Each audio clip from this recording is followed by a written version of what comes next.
say to that man out here, if you look in the camera and say that maybe he's lost his job or lost his identity? How can we address that? Typically, we look at what we bring in and we allow for it to define us, but it's out of order, because it is what God speaks to me that gives me the impetus to be able to define it. Speak to the woman out here and the male that sees that, and let them know it hasn't always been that. So I want to hear from you, because that is awesome. You get this every day. How do you get that every day? With great men who have great drive comes great sacrifice. Amen. Amen. Amen. Amen. So even though he is great, the question as a woman or as a wife, it becomes, am I willing to make a sacrifice? All right, I like that. That's where that. Because my wife is amazing. My wife is amazing. She's amazing.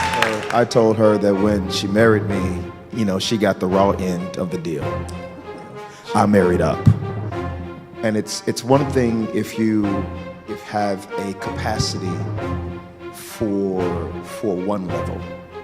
It's another thing when you have a capacity for a higher level. And when you have high level capacity, you need a high level capacity woman. Well, first of all, I've been married 24 years.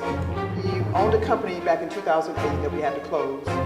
But what the challenge was is my husband was so much a part of that company until when we closed the company, he went down with the company. I actually need to get advice on how to just kind of work with him. I can't bring him back on my own. To this woman of God, let me say this. The greatest thing that you can ever do is to pray for a man's spirit.